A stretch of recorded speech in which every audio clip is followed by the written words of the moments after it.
DGCA, Bureau of Civil Aviation Security, Office Airport Authority of India, Delhi international airport limited और CISF की संयुक्त team ने Delhi airport का दौरा किया है। और इसके बाद सवाल ये खड़ा हो रहा है कि क्या ये हवाई सेवा शुरू करने से पहले की तैयारी और इंतजामों की डिटेल लेने की कोशिश है। आपको ये बता दें हम कि कल से ही दिल्ली से 15 शहरों के लिए रेल सेवा शुरू हो रही है। तो क्या ये माना जाए कि जल्द ही विमान सेवा भी शुरू हो सकती है? सूत्रों के मुताबिक 17 मई के बाद से विमानों के इंजन गरज सकते हैं। तो लॉकडाउन का ये तीसरा दौर जो 17 मई को खत्म होगा, सब ये सोच रहे हैं इस वक्त कि प्रधानमंत्री आज जब राज्यों के मुख्यमंत्रियों के साथ बैठक करने वाले हैं तो इसमें क्या एक आम सहमति और क्या एक फैसले की तरफ आगे बढ़ने को लेकर कदम हो सकते हैं। लेकिन इस बीच जो संकेत मिल रहे हैं वो देखिए, रेल सेवा की कल से शुरुआत हो रही है। दिल्ली से 15 शहरों के लिए ट्रेन जाएगी। तो वहीं दूसरी तरफ दिल्ली एयरपोर्ट का दौरा किया है एक संयुक्त टीम ने, जिसमें अलग अलग विभागों के अधिकारी शामिल हैं और एयरपोर्ट पे किस तरह के इंतजाम हैं, कोरोना संक्रमण के मद्देनजर हम कितने तैयार हैं। तो ये तमाम कोशिशें और ये जो परिस्थितियां हैं उन्हें जांचा जाएगा, परखा जाएगा। और जानकारी के साथ इस वक्त आशुतोष मिश्रा जुड़ गए हैं हमारे साथ। आशुतोष, ये बड़ी खबर इस वक्त दिल्ली से भी हमें मिल रही है और दो तस्वीरें इस वक्त हम दिखा रहे हैं कि कल से ट्रेन चलने की शुरुआत होगी और दूसरी तरफ एयरपोर्ट पर एक टीम पहुंची है जांच करने के लिए। क्या संकेत यहां से समझे जाएं 17 मई के बाद के लिए? सबसे पहली जो भी फिलहाल अनुमान है और जो इन्फॉर्मेशन हमें मिल रही है वो ये कि जब हवाई सेवा शुरू होगी तो सबसे पहले डोमेस्टिक सेवा शुरू होगी और दिल्ली में सिर्फ अंतर्राष्ट्रीय जो हवाई अड्डा है, जो टर्मिनल 3 जिसे कहते हैं, ऑपरेशन वहीं से शुरू होगा। मैं आपको यही बताऊं कि अभी कुछ दिन पहले ही मैंने वो सारी तैयारियां खुद अपने आंख से देखी हैं और मैंने वो रिपोर्ट वहां पे कवर भी की है किस तरह की तैयारियां होंगी। खास क्या होगा वो भी मैं अब तमाम दर्शकों के लिए बताऊं कि जैसे आप डिपार्चर पर पहुंचेंगे, इस बार ढेर सारी गाड़ियां नहीं जा सकती हैं। हर गाड़ियों के बीच में थोड़ी सी गैप होगी, उसके लिए वहां पर बॉक्स अलग से बनाए गए हैं। जो स्पीकर सिस्टम है वहां से लगातार अनाउंसमेंट होगी कि लोग मास्क पहने रहें, एक दूसरे से दूर रहें। अंदर जब आप सिक्योरिटी क्यू में जाते हैं तो लंबी बेल्ट लगाई जाती है दूरी के लिए, जिसमें लाइन लगती है। इस बार वो बाहर भी लगेगी कि अगर भीड़ बढ़ती है तो बाहर से, यानी जब आप पहली बार टिकट दिखा के अंदर प्रवेश करते हैं आपको वहीं पर लाइन लगाना होगा। उसके बाद जो बोर्डिंग काउंटर है जहां पर आप बोर्डिंग पास लेते हैं, वहां बैठने की पहले के मुकाबले ज्यादा व्यवस्था की जाएगी ताकि सोशल डिस्टेंसिंग का पालन हो। तो टिकट बोर्ड दिखाने से लेकर के बोर्डिंग टिकट लेने तक, सिक्योरिटी गेट और बोर्डिंग गेट जाने के बीच में जितने भी रास्ते हैं, हर जगह कोशिश ये है, चाहे वो फूड कोर्ट का भी हो, कि आपको सोशल डिस्टेंसिंग रखनी है। मास्क पूरी तरह अनिवार्य होगा हर किसी के लिए और 300 से ज्यादा ऐसे पॉइंट होंगे जहां पर सैनिटाइजर रखा जाएगा। इस समय भी 500 से ज्यादा कर्मचारी हैं डायल के जो लगातार वहां पर फिलहाल ये देख रहे हैं कि सैनिटाइजेशन की व्यवस्था पूरी हो, लगातार हर जगह पर, हर चप्पे पर छिड़काव हो। तो नजर के साथ जैसे ही राहत मिलेगी कि अगर 18 तारीख के बाद उड़ानें शुरू होती हैं तो लोगों को बहुत कुछ नए नियमों का पालन करना होगा, क्योंकि ये आपकी हमारी सुरक्षा के लिए जरूरी है। और इसीलिए डायल ने तैयारियां पूरी की हैं। CISF की टीम ने दौरा किया है। शायद जल्दी ही इसका ऐलान भी हो कि पहली उड़ान कब शुरू होगी, लेकिन हाँ, नई तैयारियां हैं, नए नियम लोगों को मानने पड़ेंगे इस बार। आशुतोष, देखिए सबके मन में सवाल यह है कि 17 मई के बाद क्या होगा। प्रधानमंत्री आज अहम बैठक भी राज्यों के मुख्यमंत्रियों के साथ करने वाले हैं, लेकिन इस बीच जब प्लेन्स की बात हो रही है, शुरुआत अगर की जाती है 17 मई के बाद या आने वाले दिनों में हम कोई फैसला देखते हैं, फुल कैपेसिटी पर चल पाना प्लेन्स के लिए मुमकिन होगा? जाहिर है, चूंकि दिल्ली में जब इशारा यही आ रहा है कि सिर्फ एक एयरपोर्ट फंक्शनल होगा, टर्मिनल 2, टर्मिनल 1 में फिलहाल ऐसी संभावना नहीं दिखती। टर्मिनल 3 चलेगा तो जाहिर है कि हो सकता है पहले शुरुआत 1/3 से हो, क्योंकि अभी भी एयरपोर्ट पर लगभग 1000 कर्मचारी अलग अलग शिफ्ट में काम कर रहे हैं। तो सबसे पहले कुछ एयरलाइंस को अनुमति दी जाए, वो उन शहरों तक उड़ान भरे जहां रेड जोन और कंटेनमेंट जो एरिया है उनकी संख्या बेहद कम है। तो राजधानी से हो सकता है वो मुंबई के लिए हो, केरल के लिए हो, कर्नाटक के लिए हो। सबसे पहले बड़े शहरों को जोड़ने की भी कोशिश की जाए, क्योंकि आपको ये भी समझना होगा कि बहुत सारे शहरों में लोग हैं जो अभी भी फंसे हुए हैं, जो एक दूसरे शहर जाना चाहते हैं, लेकिन चूंकि वो संपन्न हैं, उनके पास सुविधाएं हैं। तो इन सारी जरूरतों को देखते हुए, और एक सबसे बड़ी बात कि एयरलाइंस कंपनियों को जिस तरह से घाटा सहना पड़ा है, कई एयरलाइंस कंपनियों ने तनख्वाहों में कटौती की है, भारी कटौती की है। तो अब सरकार की सबसे पहली कोशिश है कि इस पूरे कारोबार को वापस पटरी पर लाया जाए, और वो पटरी पर तब आएंगे जब जहाज उड़ना शुरू करेंगे। तो हो सकता है शुरुआत 1/3 से हो, और जैसे ही ये देखा जाए, क्योंकि अब ये मान के चलिए कि जब स्वास्थ्य मंत्रालय ने ये कहा कि अब इस वायरस वायरस के साथ जीना सीखना होगा। तो शायद सरकार भी अब इसके लिए तैयार है कि खतरे से निपटने की हर तैयारी होगी। आपको नियम मानने होंगे, एहतियात बरतने होंगे, लेकिन अब जिंदगी एक बार फिर से शुरू होगी। मीनाक्षी। बिल्कुल आशुतोष, यहाँ पर बड़ी खबर हमें दे रहे हैं। दिल्ली एयरपोर्ट को फंक्शनल करने की तैयारी के मद्देनजर जो है आज संयुक्त टीम ने दौरा किया है दिल्ली एयरपोर्ट का, जिसमें DGCA, bureau of civil aviation security office, airport authority of India, Delhi international airport limited और सीआईएसएफ की ज्वाइंट टीम्स वहां पहुंची हैं। अब ऐसे में कितनी जल्दी ये फैसला हो सकता है वो देखना होगा, लेकिन प्लेन यात्रा की शुरुआत जब होगी वो अभी आने वाले दिनों में फैसला दिखाई देगा। लेकिन ट्रेन की शुरुआत कल से हो रही है और ये इस वक्त आपको हम तस्वीर भी दिखा रहे हैं। 12 मई से दिल्ली से ट्रेन जा सकेंगी बेंगलुरु, चेन्नई, डिब्रूगढ़। तो ये तमाम आपको हम रूट दिखा रहे हैं। पटना, यानी 15 अहम सेवा ट्रेन सेवाओं की शुरुआत जो है वो कल से हो जाएगी और इसके लिए आज शाम 4 बजे से बुकिंग भी आईआरसीटीसी लेना शुरू करेगा। हालांकि ये बुकिंग अभी सिर्फ ऑनलाइन होंगी, यानी रेलवे स्टेशन से टिकट नहीं मिलेंगे, ऑनलाइन ही इन्हें बुक किया जा सकेगा। प्रयास सरकार और प्रशासन की रेलवे की तरफ से यही कि किसी भी तरह की भीड़ स्टेशन पर ना हो, उसके लिए टिकट ऑनलाइन जारी होंगे और जब आपका टिकट कंफर्म होगा उसी कंफर्म टिकट के आधार पर आपको रेलवे स्टेशन के अंदर एंट्री भी मिलेगी।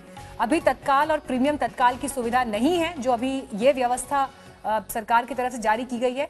यानी अभी जो इन 15 शहरों के लिए ट्रेन कल से शुरू होगी, देखा जाएगा, उसके बाद इवैल्यूएट किया जाएगा कि इसके नतीजे कैसे किस तरह के सामने आते हैं और उसके बाद अगले कदम की तरफ, स्टेप 2 की तरफ सरकार बढ़ सकती है।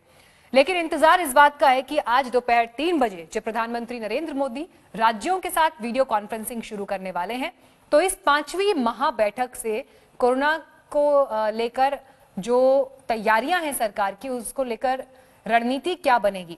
लॉकडाउन 3 खत्म होने वाला है, तीसरे पार्ट में काफी रियायतें दी गई हैं और कल से ट्रेन भी शुरू हो जाएंगी।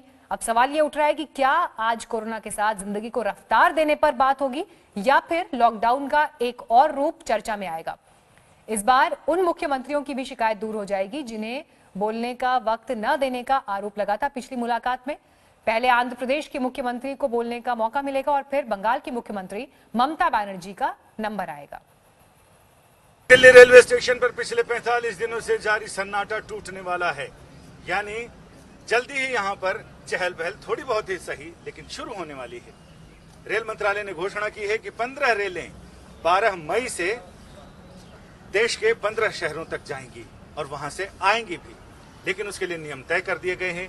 ये सारी ट्रेनें एसी होंगी और एयर कंडीशन ट्रेनें यहां से यात्रियों को लेकर जाएंगे, लेकिन यात्रियों को लेकर जाने के लिए तमाम तरह के नियम बनाए गए हैं। फिलहाल रेलवे स्टेशन पर दूर दूर तक बैरिकेडिंग की गई है, किसी आदमी को अंदर जाने आने की इजाजत नहीं है, सिर्फ रेलवे के कर्मचारी और सुरक्षा कर्मी जा रहे हैं।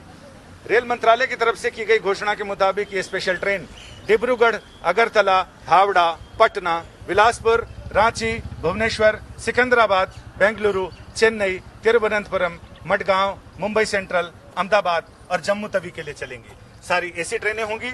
लोग सिर्फ ऑनलाइन टिकट बुक करा सकते हैं, काउंटर बंद रहेंगे।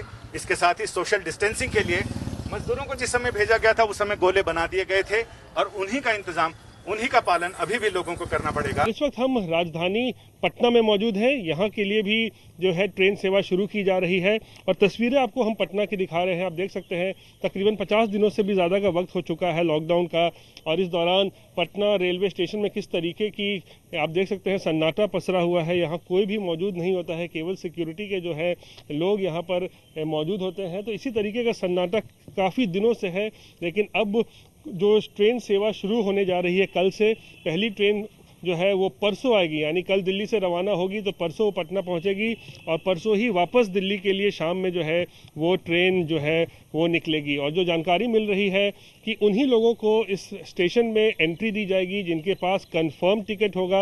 इस वक्त हम मौजूद है अहमदाबाद रेलवे स्टेशन पर और यहाँ पे आप देख सकते हैं कुछ इस तरीके से सर्कल्स बनाए गए।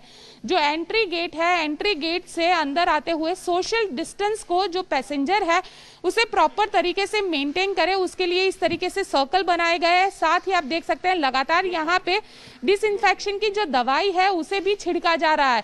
दरअसल जिस तरीके से क्योंकि लोग यहाँ पे आएंगे तो सैनिटाइजेशन होना बेहद जरूरी है। वैसे में यहाँ पे आप देख सकते हैं जो ट्रेन है, ट्रेन की खिड़कियों पर भी कुछ इस तरीके से दवाई छिड़की जा रही है, क्योंकि आमतौर पर जो पैसेंजर ट्रेन में बैठते हैं वो ट्रेन की खिड़की को कहीं ना कहीं छूते हैं, तो वैसे में उस पे भी पूरी तरीके से यहाँ पे दवाई छिड़की जा रही है। आप देख सकते हैं कि पूरा इंस्पेक्शन यहाँ पे किया जा रहा है। चंडीगढ़ का रेलवे स्टेशन 25 मार्च से बंद है। बाईं ओर देखें तो ये टिकट काउंटर का नज़ारा है, बिल्कुल सुनसान पड़ा है। यहाँ पर लोगों की अक्सर भीड़ लगी रहती थी, लेकिन अब कल से चूंकि कुछ 15 विशेष ट्रेनें चलाई जानी है, हालांकि उन ट्रेनों में से चंडीगढ़ से कोई भी ट्रेन होकर नहीं गुजरेगी। यहाँ से पड़ोसी जो रेलवे स्टेशन है अंबाला, वहाँ से जम्मू तवी एक्सप्रेस गुजरेगी, लेकिन चंडीगढ़ में भी कुछ चहल पहल देखी जा रही है, साफ़ सफाई की जा रही है। हालांकि यहाँ पर कई मशीनें, चाहे वो डिस्प्ले बोर्ड हो, अभी फ़िलहाल बंद हैं, लेकिन कुछ कर्मचारी साफ़ सफाई में व्यस्त हैं। कुछ इक्का दुक्का मालगाड़ियाँ यहाँ से गुजर रही हैं। 12 मई से पहली ट्रेन न्यू दिल्ली से शुरू होगी और हावड़ा के साथ साथ डिब्रूगढ़ और अगरतला जो पूर्वोत्तर भारत में हैं उनको भी कनेक्ट करेगी। ये पहला मौका है जब पैसेंजर ट्रेन शुरू होगी और यात्रियों को लेकर टिकट के साथ सफर करेगी। अभी तक कुछ महत्वपूर्ण बातें ये हैं कि सिर्फ वही लोग सफर कर सकते हैं जिनके पास कंफर्म टिकट हो, लेकिन उनकी बुकिंग किसी भी तरह से ऑन काउंटर नहीं हो सकती है। ऐसे में हावड़ा और बाकी सारे इलाकों में भी काउंटर्स नहीं खुलेंगे। खाने की सुविधा क्या होगी, इस पर अभी विचार किया जा रहा है। खाना कैसे यात्रियों को उपलब्ध कराया जाएगा इतने लंबे सफर में जो 24 घंटे से ज्यादा का होगा, खास तौर से इन इलाकों के लिए। लेकिन वहीं ये भी ध्यान में रखने वाली बात है कि जो भी यात्री ट्रेन में चढ़ेगा उसे पहले स्क्रीनिंग करवाई जाएगी, बॉडी टेम्परेचर टेस्टिंग या बाकी सारे टेस्ट जो बेसिक होते हैं वो भी करवाए जाएंगे। हम इस समय सिकंदराबाद रेलवे जंक्शन पर, एक महत्वपूर्ण साउथ सेंट्रल रेलवे का एक जंक्शन है। यहाँ से इस जंक्शन से कल एक ट्रेन चलेगी और उसको लेकर अब तैयारियां का दौर जारी है। यहाँ पर अभी आरपीएफ ने यहाँ पर कंप्लीटली ये बैरिकेड कर रखा है, किसी को अंदर जाने की इजाज़त नहीं है। अंदर सैनिटाइजेशन का पूरा काम किया जा रहा है। और उसके बाद यहाँ से कल एक स्पेशल ट्रेन चलेगी। साउथ सेंट्रल रेलवे का सिकंदराबाद जंक्शन एक महत्वपूर्ण स्टॉपेज है, तो दक्षिण की तरफ आने वाली कई सारी ट्रेन का स्टॉपेज यहाँ होने का अनुमान लगाया जा रहा है। रेल मंत्रालय ने धीरे धीरे रेल सेवाओं को रिज्यूम करने का फैसला किया है और 12 मई से 15 जोड़ी ट्रेन जो है वो चलाई जाएगी। इसमें से रांची से भी एक ट्रेन यहाँ रांची भी आएगी। जिंदगी की रफ्तार जो थम गई थी लॉकडाउन के दरमियान और लगातार जो है ये इन ट्रेनों को इस तरह से रेलवे स्टेशन पे एकदम बिल्कुल जो है खड़े देखा जा रहा था स्टैंड स्टिल पे, तो वो जो है अब पटरी पे जिंदगी लौटेगी और एक जोड़ी ट्रेन जो है वो रांची को भी मिल रहा है। जाहिर तौर से रांची के लिए ये अच्छी खबर है। यहाँ जो रहने वाले लोग हैं उनके लिए एक अच्छी बात है, अच्छे संकेत हैं।